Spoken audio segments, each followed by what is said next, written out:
화요일날 새벽기도 우리 강다슬 전도사님 말씀 전하는데 어제 오늘 내일까지 여름 수련회가 있어서 오늘 제가 대신 말씀을 전합니다. 대신 고린도전서가 아니고 저는 또 제 하는 방식으로 구약 말씀을 계속해서 보겠습니다. 우리 지난주 토요일날 오바댜 1장 봤기 때문에 오늘 요나 말씀을 봅니다.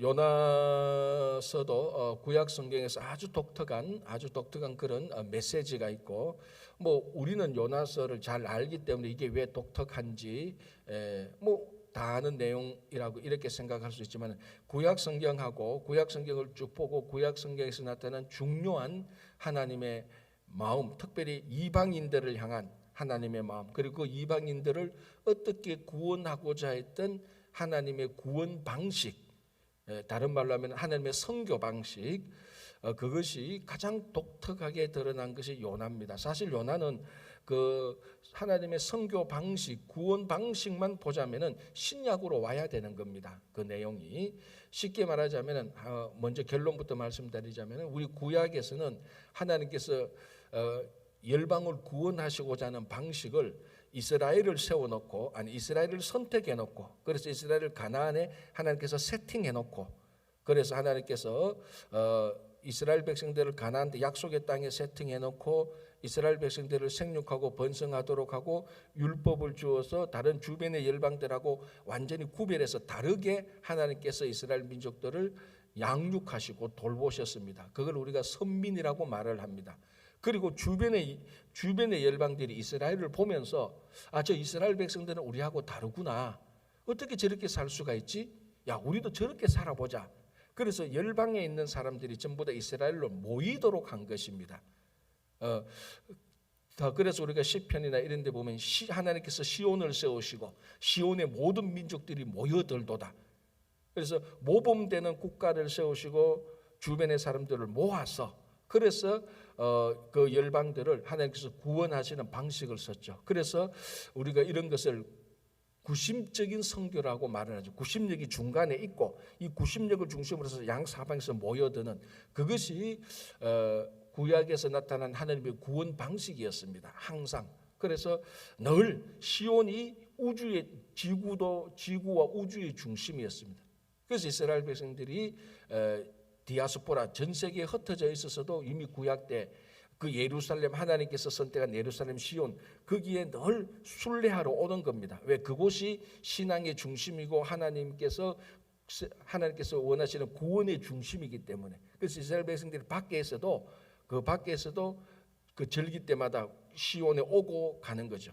그렇게 해서 하나님께서 온 세상을 구원하시기로 작정하셨고 그렇게 실제로 행하셨습니다. 그렇다면 제일 중요한 게 뭔가 하면은 이 이스라엘 백성들이 실제로 열방에 빛이 되어야 되는 겁니다. 그 시온에서 빛이 쫙 비쳐나가야 어둠에 있던 이방 사람들이 그 빛을 보고, 야, 빛이 어디에서 오느냐, 쭉 따라가 보니까 시온이구나. 그래서 야, 그럼 우리 다 시온에 모여들자, 이런 식으로 하나님께서 하셨는데, 문제는 이 하나님의 빛을 비추어야 될 이스라엘 백성들이 이게 구심점을 다 잃어버린 겁니다. 가나안에 들어가니까 오히려 자기들이 가나안처럼 살게 돼버린 거죠.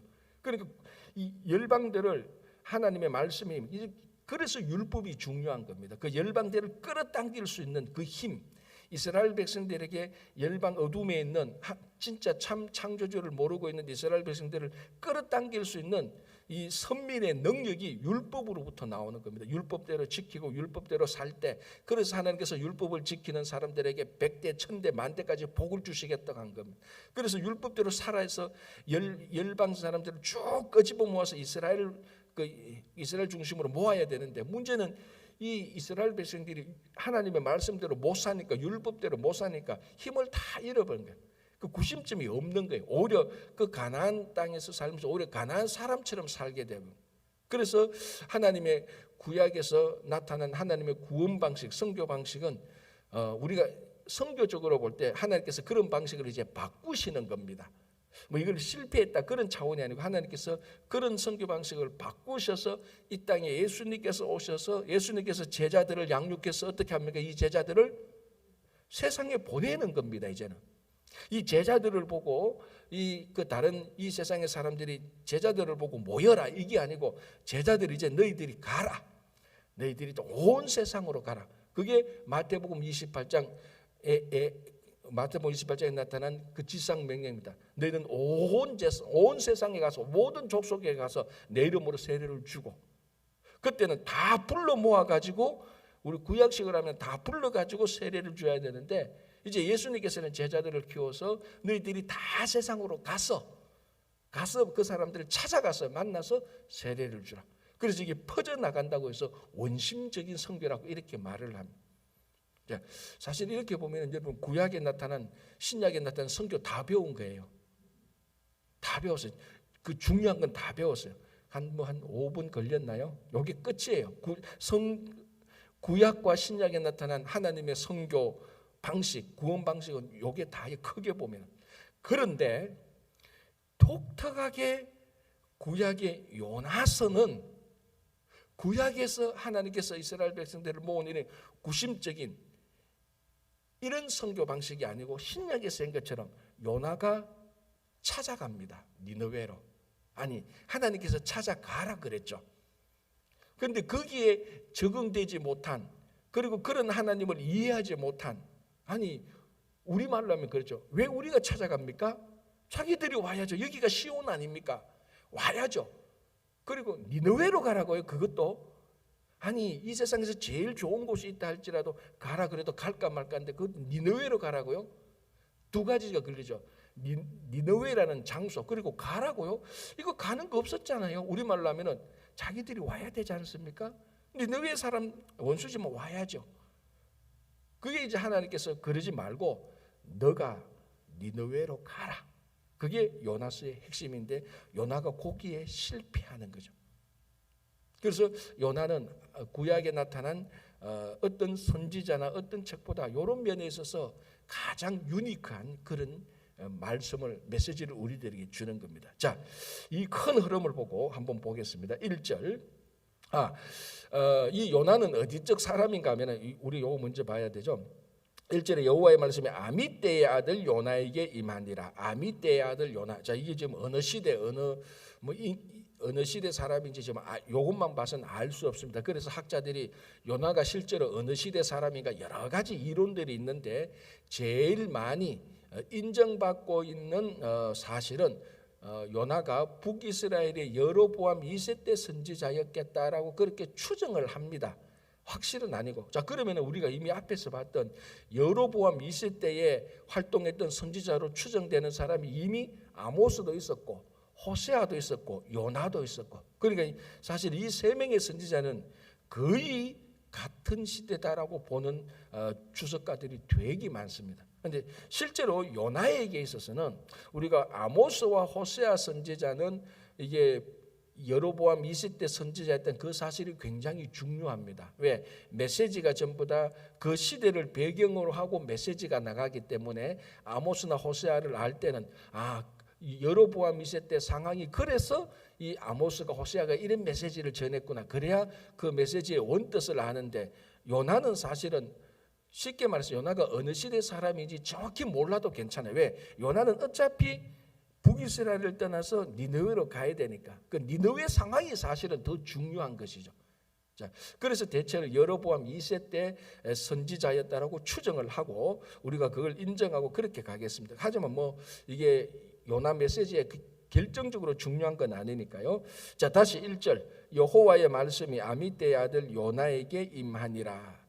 자, 이게 전형적인 하나님의 말씀이 요나에게 임했다라고 말하는데, 다른 선지자들한테도 중요하지만 요나에게는 특별히 더 중요하죠. 왜냐하면 이 여호와의 말씀은 지금까지 다른 선지자들에게 임했던 메시지하고는 달랐으니까. 물론 아모스 같은 경우에도 남유다를 떠나서 북이스라엘로 갔다라고 이렇게 말을 하면 하나님 결국 아모스도 찾아간 선지자가 아닙니까? 이렇게 말을 할 수 있겠지만은, 아모스가 찾아간 선지자는 자기 민족이에요. 남유다나 북이스라엘은 같은 민족이지만 요나는 완전히 다른 인종, 다른 민족, 다른 국가로 간 거예요. 그래서 아모스 선지자가 남유다에서 북이스라엘로 찾아간 그거는 찾아간 게 아니에요. 그거는 그냥 자기 나라, 자기 민족이 했기 때문에 별 중요하지 않아요. 그래서 그러나 요나는 다른 민족, 다른 국가, 특히 이제 나오지만 요나는 이스라엘, 북이스라엘하고 원수된 나라입니다. 원수된 나라에 찾아갔다는 의미에서 훨씬 더 다른 의미가 있는 거죠. 자, 여기서 요나에게 하나님의 말씀이 임했다는 것이 또 왜 중요한가 하면은 이 하나님의 말씀은 이제 우리가 앞으로 보겠지만 요나가 생각했던 그리고 이스라엘 민족들이 생각하고 있었던 정반대의 생각을 하나님께서 말씀하신 것입니다. 니느웨로 가서 말씀을 전한다. 그건 이스라엘 민족들이 한 번도 생각해 본 적이 없습니다. 구약에서는. 자, 이거하고 똑같죠. 우리가 하나님의 이런 이방인을 위한 특별한 사랑을 이해하지 못한다면은 우리 한국 사람이 일본 가서 선교하는 거하고 똑같습니다. 그것도 일제시대 때, 식민지 생활 때. 그건 불가능한 거죠. 하나님의 무조건적인 하나님의 열방을 하나님께서 모든 열방을 품었다는 그 생각을 못하는 사람에게 있어서 일제시대 때, 일제 식민지 시대 때 한국에 예수 믿는 사람이 일본에 가서 선교한다. 그거는 상상할 수 없는 거다. 그런데 그런 상황에 여호와의 말씀이 임했던 것입니다. 그래서 다른 선지자들에게 여호와의 말씀이 임했던가 하고 이 말씀이 임했던 요나에게 말씀이 임했던 우리말로 하면 임팩트라고 하죠. 충격이 훨씬 더 강한 겁니다. 무슨 말인가 하면은 선교라는 것은 미션이라는 것은 내가 장소를 정하고 내가 언제 갈지 내가 누구에게 갈지 내가 기도하고 내가 결정하는 것이 아니라는 겁니다. 여호와의 말씀이 임하는 곳에 가서 여호와의 말씀이 임할 그 시간에 그 장소로 그 사람에게 가는 것이 선교 미션이라는 겁니다. 가끔 우리가 선교 미션 할 때 하나님의 뜻과 하나님의 명령보다는 지금 국가적인 상황을 보고 이 국가적인 상황을 보고 여기가 지금 선교지겠다 그렇게 정하는 사람들이 참 많습니다. 참 그것도 사실은 굉장히 위대한 일이죠. 이 국가 지도를 펴놓고 어디가 좋을까 여기가 좋겠다 그런 것도 좋은 거지만 더 궁극적인 것은 여호와께서 어디로 그 사람에게 가라고 명령하는가 그것이 1번이라는 것입니다. 그래서 미션 더 구체적으로 봐서 더 넓게 보면 우리 삶도 똑같죠. 우리가 아무리 합리적으로 합당하게 이게 맞겠다라고 생각해도 그거는 좀 내려놓고 하나님의 말씀이 어디 임하는가 하나님의 말씀에 하나님의 근본적인 하나님의 뜻과 하나님의 마음이 어느 쪽으로 가 있는가 그걸 살피는 것이 제일 1번입니다. 이건 우리가 죽을 때까지 평생 해야 돼요. 그래서 제가 늘 강조하는 것이 하나님의 뜻이 어디에 있는지 하나님의 마음이 무엇인지 그걸 분별할 수 있도록 기도를 해야 되는 겁니다. 그래서 오늘 또 여호와의 말씀이 그래서 요나가 니느웨로 갈 수밖에 없는 것은 아무리 니느웨가 어떤 상황이 안 맞더라 할지라도 니느웨로 갈 수밖에 없는 것은 여호와의 말씀이 임했던 절대적인 권위 그것 때문입니다. 그래서 확실하게 말합니다. 여호와의 말씀이 아미떼 아들 요나에게 임하니라. 자, 무슨 말이 있는가? 자, 그 다음에 너는 일어나 저 큰 성읍 니느웨로 가라. 일어나서 가만히 앉아있지 말고 게으름 피우지 말고 지금 있는 그대로 살지 말고 현상 유지하지 말고 나라가 어렵고 산을 어려니까 나 요 가만히 있어야지 그렇게 하지 말고 일어나서 가라. 어디로? 저 큰 성읍 니느웨로 가서 뭘 하라고요? 그것을 향하여 외치라. 니느웨로 향해서 외치라. 자, 이 니느웨는 아까 말씀드렸다시피 북이스라엘의 가장 오래된 원수입니다. 니느웨가 어느 나라의 수도죠?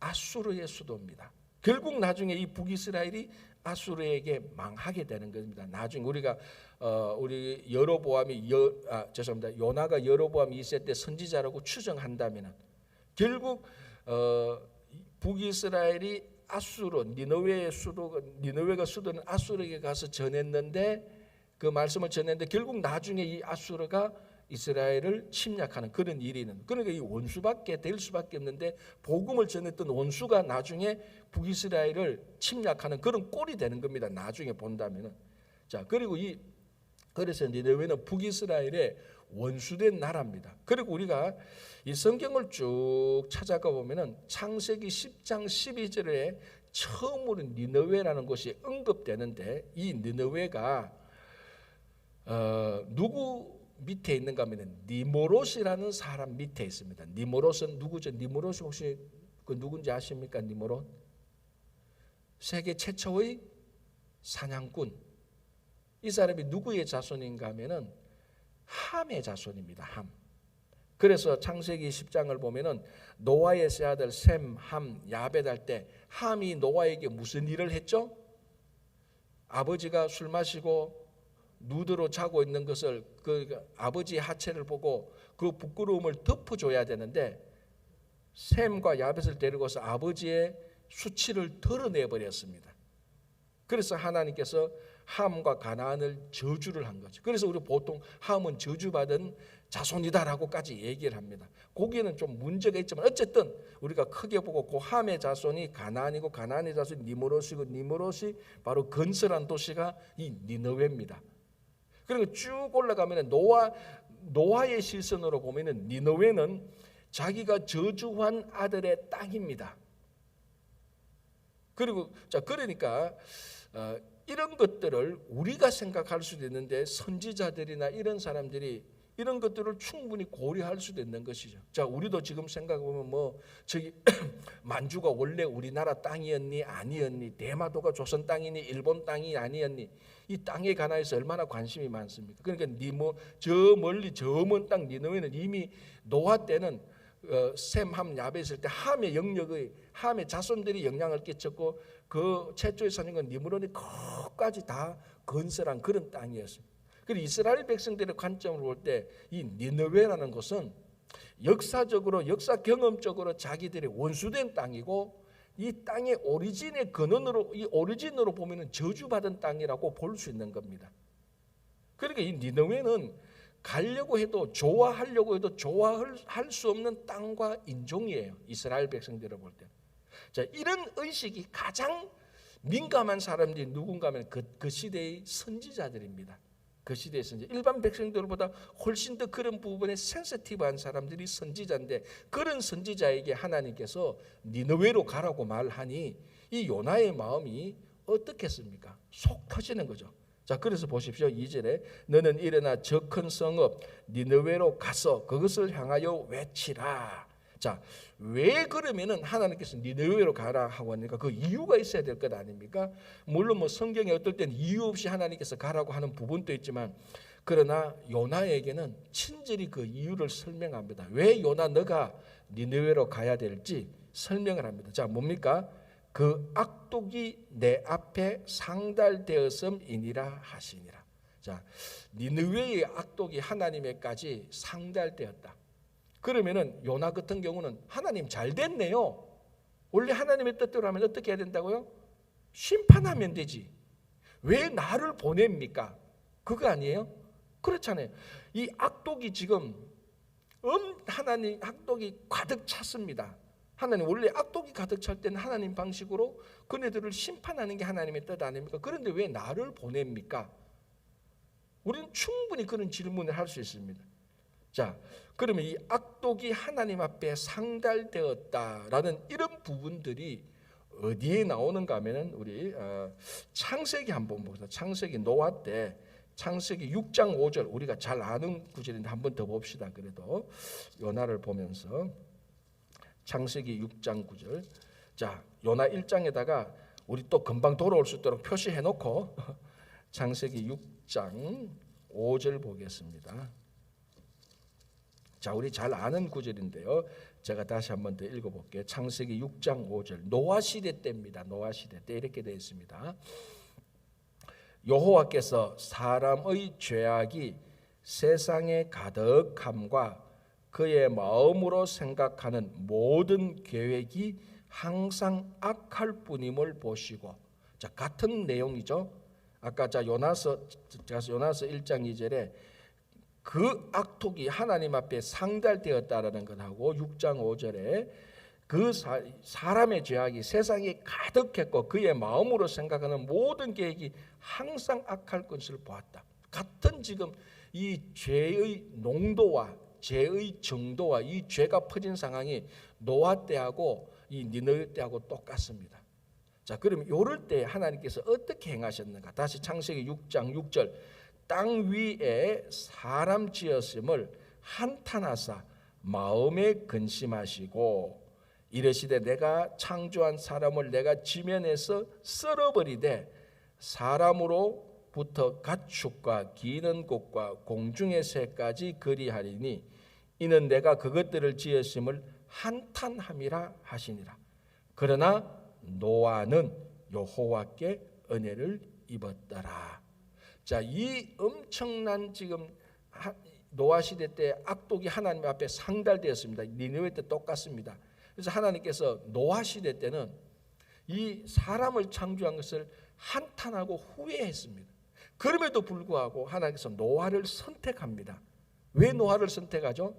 유일하게 하나님께 은혜를 받은 노아를 선택해서 다시 한 번 더 이 악독한 사람들에게 심판의 경고를 주시고 심판의 경고를 듣는 사람들을 구원하기 위함입니다.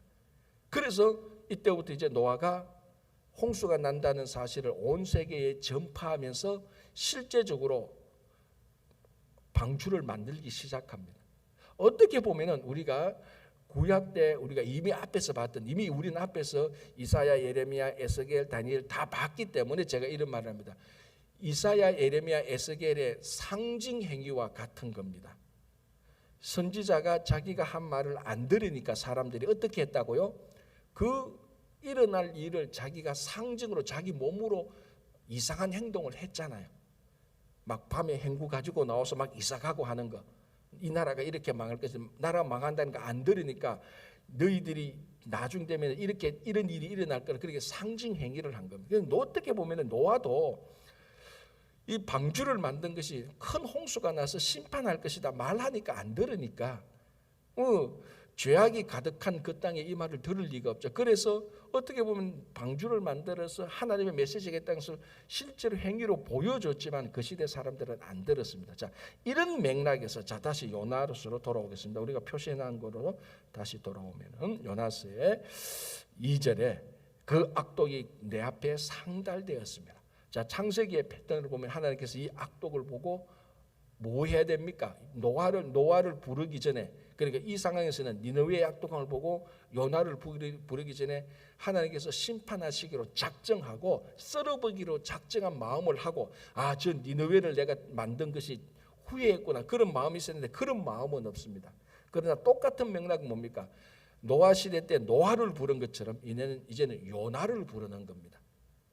그리고 우리 아모스 때 무슨 말을 했습니까? 하나님께서 큰 일을 행하기 전에는 그 종 선지자에게 보이지 아니하고서는 아니했다라고 말을 합니다. 그래서 항상 하나님께서 선택한 선지자들에게 특별히 이제 심판의 메시지죠. 아모스도 심판의 메시지죠. 하나님께서 항상 심판하기 전에는 뭘 했다고요? 항상 경고를 했습니다. 그거는 변함이 없었습니다. 노아 때부터 지금까지 소돔과 고모라가 멸망할 때도 북이스라엘이 멸망할 때도 유대가 멸망할 때 이방이 멸망할 때도 계속해서 경고를 했습니다. 경고를 하고 충분히 경고를 하고 난 다음에 안 들을 때 심판이 들어간 겁니다. 그래서 하나님께서 이 니느웨를 멸망시키기로 멸망될 단계까지 왔습니다. 그래서 하나님께서 요나를 보내는 겁니다. 너가 가서 경고하라. 그래 만약에 너가 경고한 걸 안 들으면은 내가 치겠다. 니느웨를. 이게 구약에 있었던 거죠. 그런데 요나가 요 말을 안 듣고 우리 알다시피 다시스로 가잖아요.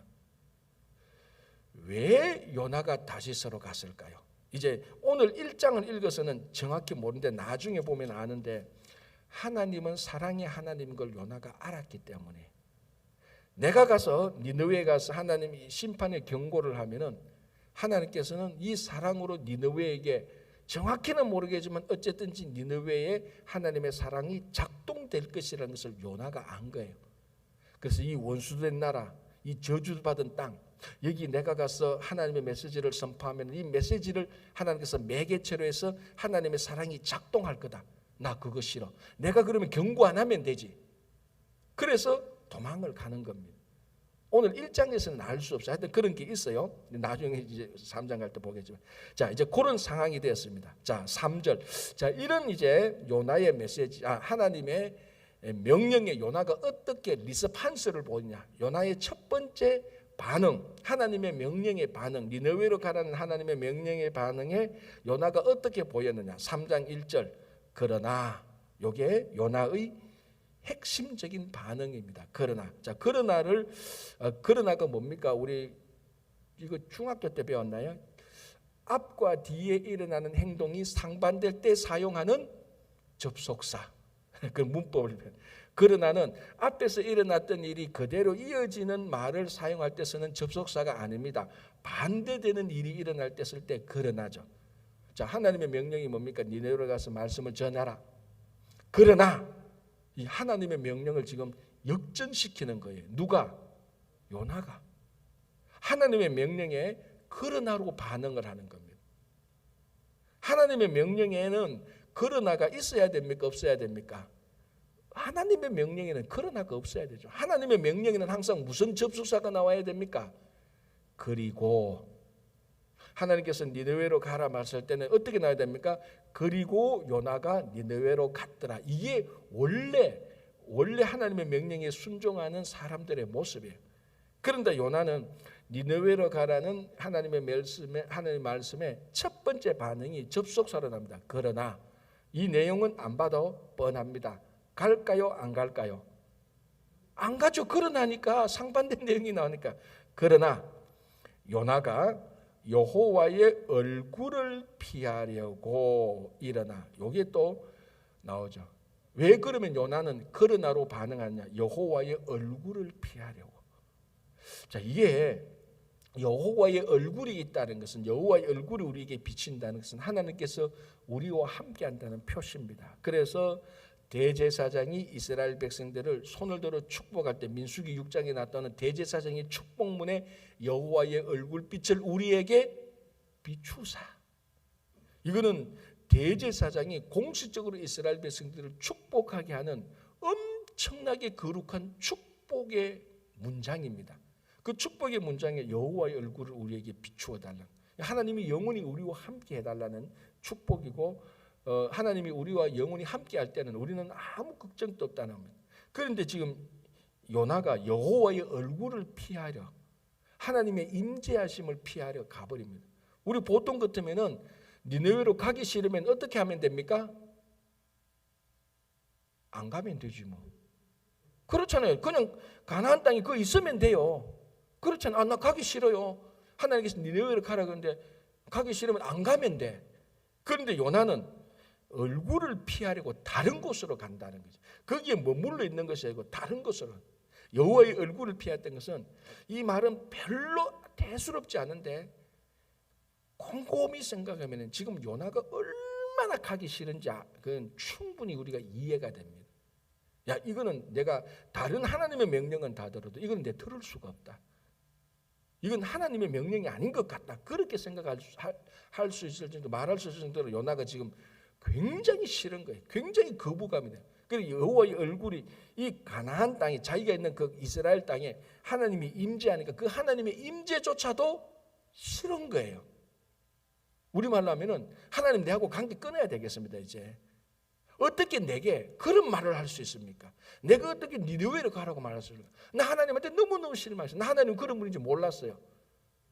우리 그렇잖아요. 목사님 나 그런 분인지 몰랐어요. 목사님과 관계 끊을게요. 저 이 교회 안 나와요.